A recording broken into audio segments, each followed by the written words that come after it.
Golf. The sport of the elite. Other than polo, that is. That sport where you literally play on horseback. Oh, and I guess horseback riding too. And also elites really like tennis. And yacht racing. And of course, Smargball. A game so elite that grunts like us don't even know what it looks like. Golf? More like gee, that sounds awful. Putting green? More like cutting ween. 3 wood? I bet he would. Now, I don't give two shits about golf, especially when it comes to the content featured on this channel. I don't know if you noticed, but we don't actually talk about golf all that much. We talk about cartoons made for grown people. But today, there is a bit of overlap between the world of golf and the world of adult animation.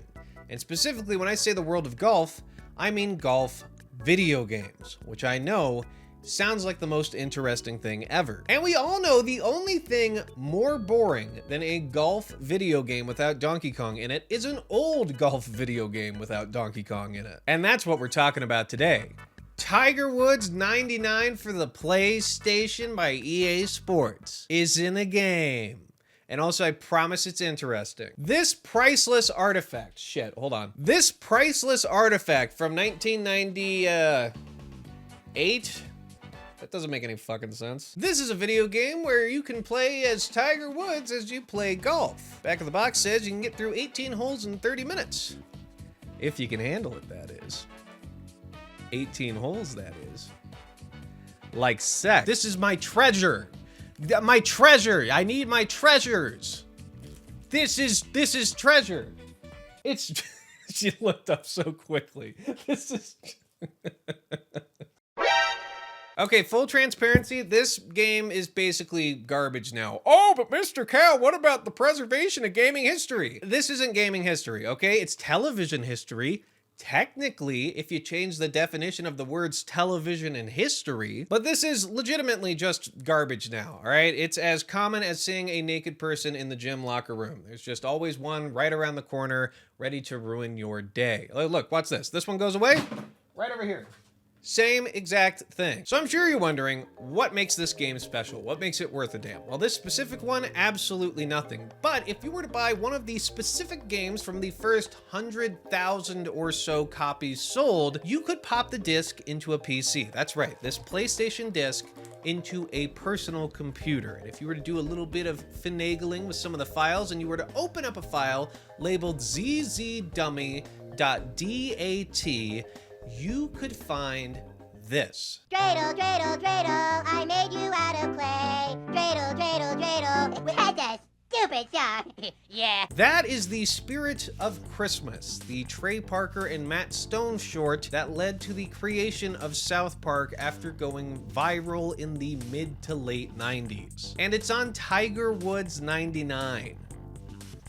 Why is it on Tiger Woods 99? If any game was not going to have South Park on it, it would make perfect sense for it to be Tiger Woods 99 by EA Sports for the PlayStation. But somehow, by the power of God, or at the very least God's cousin Michael, this short found its way onto a licensed golf video game. And the only way that could have happened is if someone put it there. I know, crazy, right? It wasn't immaculate conception. Someone had the file and they put it there, which actually has really funny implications when you think about how this short came to be and how South Park came to be. You see, the first version of The Spirit of Christmas was created in 1992 while Parker and Stone were in college. This was the earliest form of South Park there is. It follows 4 boys as they accidentally make a killer Frosty the Snowman and are saved by Jesus. And crude language and gross things are scattered throughout, like child death and cursing. It's great. Honestly, going back and looking at this today, it reminds me a lot of early Newgrounds animations I liked back in the day. It's very charming, very fun, very rough. Don't get me wrong, it's very rough in about every meaning of the word, but it's still genuinely entertaining for a little 3-minute short. Trey Parker and Matt Stone showed the short to Brian Graydon, an executive from Fox, and he liked it so much, he made copies and sent it off to his friends and coworkers as a Christmas card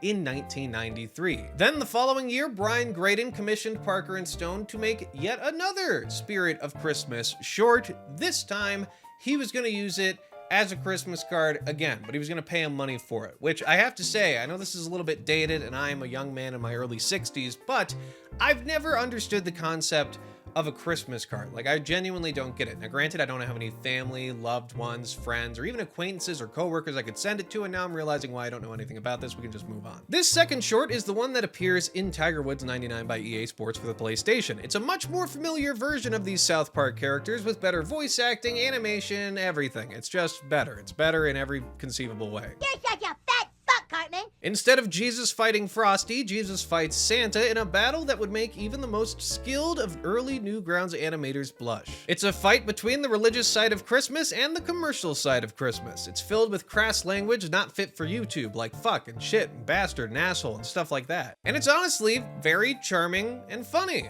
Like, it looks cheap, sure, but you can see the bones of South Park in this thing, and it makes perfect sense why it would go viral in a time when content like this pretty much didn't exist outside of pornography. Or at least very exploitative, or should I say edgy films, I guess is the best way to put it. Something this crass, or this gross, or this, I guess the best way to put it would be South Park, wasn't really a thing before South Park. So you can see how this would capture the minds of so many people, and it's a big part of the reason it went so viral. This thing went viral in a time when it was very difficult to go viral, and the results speak for themselves. I mean, this thing gets commissioned, Trey Parker and Matt Stone go around pitching stuff, finally Comedy Central sees them, gives them a chance, and the rest is history. South Park is one of the longest running adult animated shows of all time, and in my opinion, one of the best long running adult animated shows of all time. Now, I'm sure some of you are curious how far this video spread, because clearly it spread far enough to get into the offices of EA, where they were making Tiger Woods 99 by EA Sports for the PlayStation. However, I crunched the numbers on this without any knowledge of math, and I was able to deduce that this short, this Spirit of Christmas short,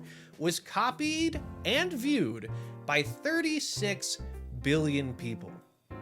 I know it sounds unbelievable, because it is. Like I said, I don't know anything about math, but you know, somewhere between 36 billion and 10,000 people saw this thing, give or take a few billion. That's fair, I think. What are you looking for in this video? Go to math school. Now, this of course brings us to a question that I'm sure all of you have been wondering.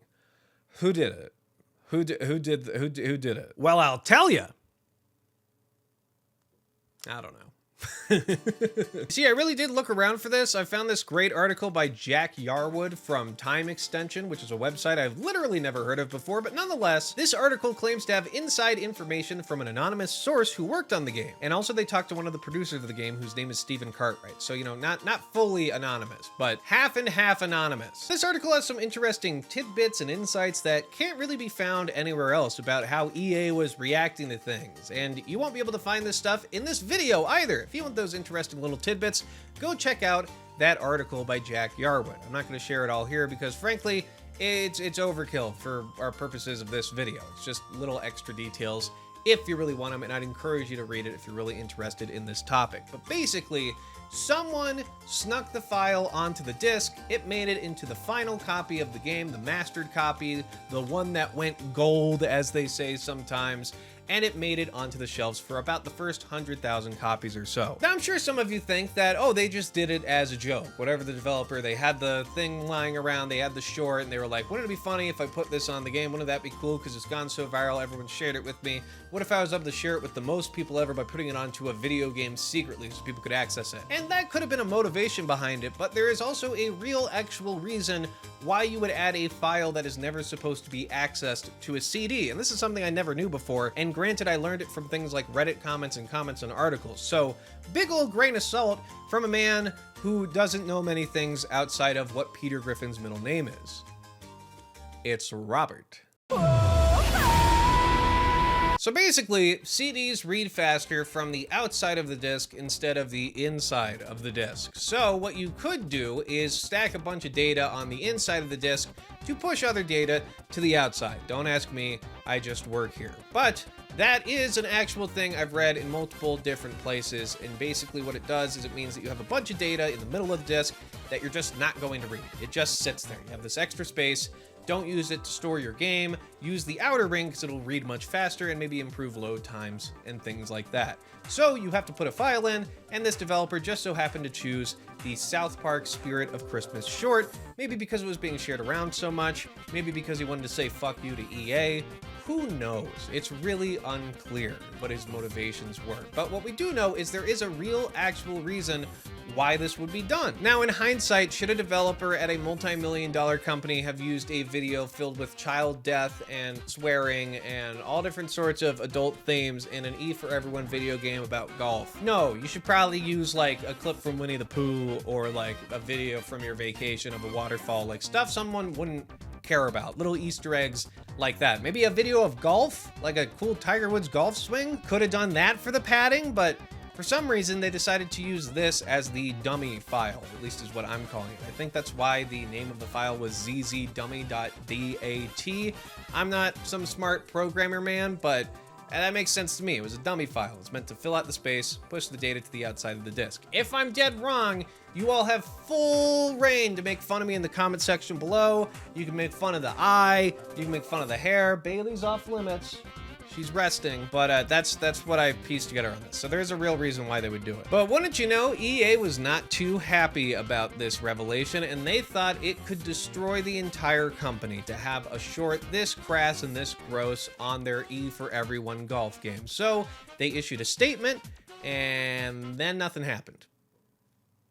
That's about it. Like, nothing happened. No one really got all that mad. It was only in the first 100,000 copies. The game continued to sell well. It wasn't even really a controversy because if you're going to access it, you need to put a PS1 disc into a PC, which most people weren't smart enough to do. And even then, you'd have to do a little extra finagling that most people also couldn't do, especially at the time, despite the fact that, and I found this really funny, a lot of the articles gave step-by-step instructions on how to do it. Like, they were just telling you, if you wanted to see it, you could see it if you had the copy of the game, which I think is great. However, I also think that technically, depending on who owns that short, it's illegal for EA to do something like that because they're selling something they don't own. So they had to pull it. It was more of an optional recall as far as I understand it, where people could send back in their copy to get a new version without South Park on it, or they could just keep it and keep their mouths shut. And that's about the long and short of it. Bada bing! That's Tiger Woods Tiger PGA Tour Golf Tiger Woods EA Sports PlayStation. That's the story of why this thing is still relevant today. Not this exact copy, but a copy more important than this one is still relevant today, because I'm not spending the extra money to get one that has South Park on it when I can just watch South Park on YouTube. It's one thing I also don't get about this phenomenon. People charging like extra, it's a South Park edition. It's like, yeah, it's neat, but also it was printed on 100,000 discs. Accessing it is really inconvenient. It's not like getting a really rare video game or a really great video game that's really sought after. It's a pile of shit that they've made, what, 20 of at this point in its run? Like, there are 20 PGA Tour golf games by EA Sports, I'm pretty sure. Fact check, up on screen. How close am I? More or less than 20, like maybe with a differential of 1, but who cares? Right? I just think it's really interesting that this is even something that could have happened and how much EA freaked out over it and how little it wound up impacting them in the grand scheme of things. However, it does stand to show that South Park's Spirit of Christmas, the second iteration, specifically from 1995, that may be one of the most viral videos of all time, at least when you look at big picture. I can't think of many other things that got spread around so much that they literally found their way into a company's flagship golf game. Like, I can't think of any other example. And if you can think of something equally as cool as this, little Easter eggs in games or something tied to the world of adult animation, let me know in the comment section below. I'll be completely honest with you guys. I was researching for a completely different video on South Park, and when I found out about this, I thought it was so cool that I dropped everything and wrote a script for it, because I think it's neat, and I hope you do too. Thanks for watching. Bailey doesn't have any words for you. She would if she was awake. That is a real animal, by the way. Yeah, see? She's real. She's shrimping up. Yeah, she's being dramatic. Do you want the other? Oh, she wants the other one too. There you go.